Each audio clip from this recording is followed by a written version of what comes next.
Hello मित्रों, कैसे हैं आप। स्वागत है आपका फिर से हमारे study channel RPSC first grade GK के अंदर।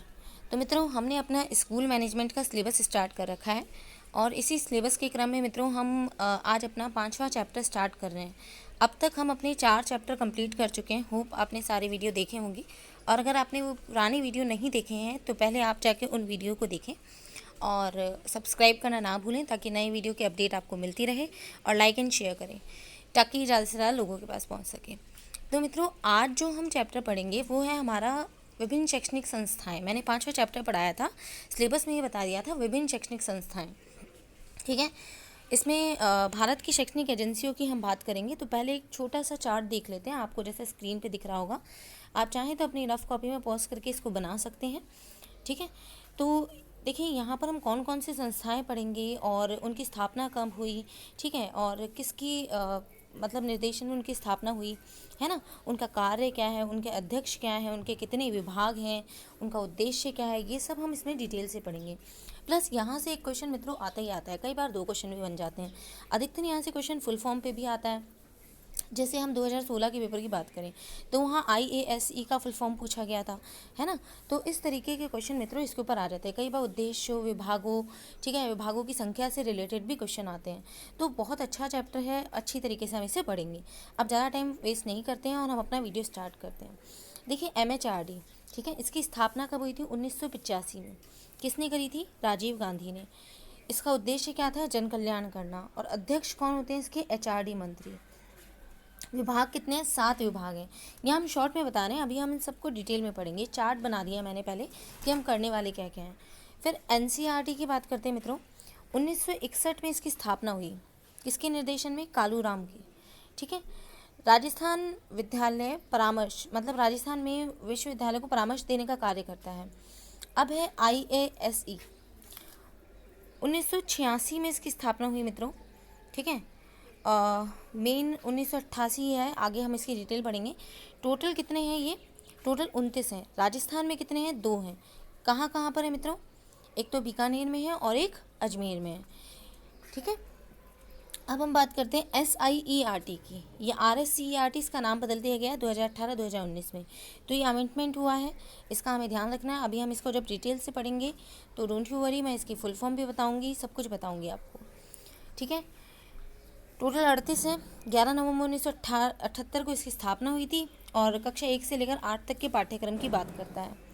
डाइट, ठीक है, 33 हैं टोटल राजस्थान में। बाइट की बात करें तो ये 4 हैं। RIE यानी कि रीजनल कॉलेज जो हैं उनकी बात करेंगे, और CTE की भी बात करेंगे। अब हम अपना पहला टॉपिक लेते हैं मित्रों। आज की वीडियो में हम 2 टॉपिक पढ़ेंगे, एक तो MHRD और एक NCERT। ठीक है, तो आप पेन कॉपी लेके बैठ जाएं, और मेरी आपसे रिक्वेस्ट है कि इस वीडियो को कम से कम 2-3 बार सुने मित्रों। हम क्या होता है, कई बार एक ही बार सुनते हैं और हमें इन चीज़ नहीं समझ में आती, हम वहीं जजमेंटल ले लेते हैं और उस चीज़ को रोक देते हैं। देखिए, सफलता की कोई भी शॉर्ट की नहीं होती है। सक्सेस को पाने के लिए हमेशा आपको हार्ड वर्क तो करना ही पड़ेगा। ठीक है, हाँ, थोड़ा सा हार्ड वर्क आप स्मार्ट वर्क के साथ ज़रूर कर सकते हैं। चलिए, अब हम MHRD शुरू करते हैं, ज़्यादा टाइम नहीं ले रहे हैं। तो MHRD में आप देखेंगे मित्रों कि यहाँ MHRD का स्थापना कब हुई थी? 1985 में। तो ये ध्यान रखें, इसकी स्थापना कब हुई थी? 1985 में की गई थी। स्थापना किसने करी थी? राजीव गांधी ने। उनके प्रयासों से हुई थी। इसका मुख्य उद्देश्य क्या था? जन कल्याण की योजनाओं का संचालन करना। ठीक है, MHRD का अध्यक्ष कौन है? ऊपर ही बताया, HRD मंत्री है। वर्तमान में HRD मंत्री कौन है? रमेश पोखरियाल है। ठीक है, चलो अब हम आगे बात करते हैं कि MHRD के उद्देश्य क्या हैं। तो उद्देश्य स्क्रीन पे आ गए हैं, पढ़ना स्टार्ट करते हैं मित्रों। देखिए, जन कल्याण की योजनाओं का निर्माण एवं क्रियान्वयन करना। ठीक है, सेकेंड उद्देश्य है महिला एवं बाल कल्याण की योजनाओं का संचालन करना। शैक्षणिक दृष्टि से पिछड़े क्षेत्रों की शैक्षणिक गति की विधियों का संचालन करना। बालिका शिक्षा को प्रोत्साहन प्रदान करना। ठीक है, आगे बात करते हैं मित्रों। नेक्स्ट हम देखते हैं। तो देखिए, यहाँ हमने देखा है कि और भी उद्देश्य इसके दिख रखे हैं। पहला दिख रखा है लिंग भेद आधारित शिक्षा को समाप्त करना, रोजगार के नवीन संसाधनों का विकास करना। ठीक है मित्रों, तो ये सब इसके उद्देश्य थे। अब हम बात करेंगे मोस्ट इम्पॉर्टेंट चीज़ MHRD के विभाग कि कितने विभाग हैं इसके। ठीक है, तो देखिए पहला विभाग है विद्यालय शिक्षा विभाग।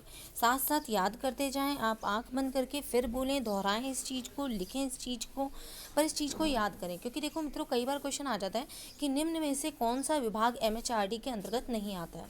तो हमें जब सारे विभाग याद होंगे तभी हम उन 4 ऑप्शन को देख के बता पाएंगे कि कौन सा विभाग नहीं आता है। तो पहला कौन सा था? विद्यालय शिक्षा विभाग। दूसरा है मित्रों NCERT विभाग। तीसरा उच्च शिक्षा विभाग। ठीक है, चौथा है यूनिसेफ एवं यूनेस्को विभाग। पांचवा है मित्रों छात्रवृत्ति वितरण विभाग। और छठा है प्रशासनिक एवं वैज्ञानिक आधार विभाग। सातवां भाषा साहित्य कला विकास विभाग। ठीक है, तो MHRD के कितने विभाग हैं? 7 विभाग हैं। कितने विभाग हैं मित्रों? 7 विभाग हैं। ठीक है, अब हम बात करते हैं कि इसमें कौन कौन से थे। तो मैंने आपको बताया, पहला था विद्यालय शिक्षा विभाग, दूसरा था NCERT विभाग, तीसरा है उच्च शिक्षा विभाग, मेरे साथ साथ बोलें आपको याद होगा, चौथा है यूनिसेफ एवं यूनेस्को विभाग, पांचवा छात्रवृत्ति वितरण विभाग, छठा प्रशासनिक व वैज्ञानिक आधार विभाग और सातवां भाषा साहित्य कला विकास विभाग। ठीक है मित्रों, अब हम आगे बात करते हैं NCERT की। देखो हमने MHRD पढ़ा, 1985 में इसकी स्थापना की गई थी, राजीव गांधी के प्रयास से हुई, जन कल्याण का उद्देश्य था, विभाग 7 विभाग थे। अब हम NCERT की बात करेंगे, दूसरी संस्था की। तो भारत में NCERT फुल फॉर्म देखते हैं, national council of education research and training. क्या है? National council of education research and training. अच्छा, जब भी आप किसी चीज़ की फुल फॉर्म देखते हैं तो आप उसे इंग्लिश में भी देखें, क्योंकि क्वेश्चन आपके दोनों लैंग्वेज में आते हैं, और अगर हिंदी में कोई प्रॉब्लम होती है तो उसे इंग्लिश में ही राइट माना जाता है। ठीक है, इसकी स्थापना कब हुई? हमने शुरू में ही देखा था 1961 में। कब हुई थी मित्रों? 1961 में इसकी स्थापना हुई थी। ठीक है, तो हमने यहाँ देख लिया 1961। अब 1961 में संस्था तत्कालीन शिक्षा मंत्री कौन थे? कालूराम श्रीमाली के प्रयासों से इसकी स्थापना की गई थी। ठीक है, इसका प्रमुख उद्देश्य क्या था? विद्यालयों में गुणात्मक शिक्षा को लागू करना तथा राज्यों के शिक्षा विभागों को परामर्श प्रदान करना। ठीक है, ये इसका मुख्य उद्देश्य था। अब आगे बात करते हैं मित्रों, तो आप देखेंगे NCERT का प्रमुख निदेशक, NCERT का जो मुख्य प्रशासक निदेशक होता है तथा इसकी नीति परिषद का अध्यक्ष MHRD मंत्री होता है। ठीक है मित्रों, फिर से एक बार देखें, NCERT का मुख्य प्रशासक निदेशक, ठीक है, कहलाता है, मतलब जो मुख्य प्रशासक होता है वो क्या कहलाता है? इसका निदेशक कहलाता है। और इसकी नीति परिषद का अध्यक्ष कौन होता है? HRD मंत्री। वर्तमान में NCERT के 4 विभाग हैं मित्रों। ठीक है, याद कर लेना क्योंकि पूछे जाते हैं। केंद्रीय शिक्षण संस्थान न्यू दिल्ली, कहाँ पर है? न्यू दिल्ली में, केंद्रीय शिक्षण संस्थान न्यू दिल्ली। दूसरा क्या है? राष्ट्रीय शिक्षण संस्थान, ये भी न्यू दिल्ली। फिर RI, टोटल 5 RI है, हम डिटेल में पढ़ेंगे क्योंकि अभी हमें पढ़ने हैं, RI हमारे कोर्स में है। फिर एक है सुंदरलाल शर्मा व्यावसायिक प्रशिक्षण संस्थान। ठीक है मित्रों, ये कहाँ है? ये है आपका MP में, भोपाल MP के अंदर। ठीक है, तो एक बार फिर से बोलिए मेरे साथ आंख बंद करके, NCERT के 4 विभाग हैं मित्रों। पहला विभाग है केंद्रीय शिक्षण संस्थान, न्यू दिल्ली में। दूसरा है राष्ट्रीय शिक्षण संस्थान, न्यू दिल्ली में है। RIE यानी कि regional institute of education, regional institute of education. Total कितने हैं मित्रों? 5। चौथा है सुंदरलाल शर्मा व्यावसायिक प्रशिक्षण संस्थान, भोपाल MP में है। ठीक है, अब हम बात कर लेते हैं NCERT के कार्य। इसके कार्य का क्या है? तो देखिए, शिक्षा सेवा का प्रसार करना, पहला कार्य है शिक्षा सेवा का प्रसार करना। दूसरा है राज्य में शिक्षा विभागों को परामर्श प्रदान करना।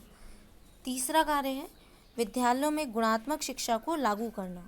और चौथा कार्य है शिक्षा में नवाचार को लागू करना। ठीक है, तो टोटल 4 विभाग है, कार्य हमने पढ़ लिए। स्थापना 1961 में हुई थी। ठीक है मित्रों, आज इसी के साथ हम अपना वीडियो बंद करते हैं। अच्छा, वीडियो को लाइक शेयर करना ना भूलें, चैनल को सब्सक्राइब करें ताकि नए वीडियो की अपडेट आपको मिलती रहेगी। And thank you.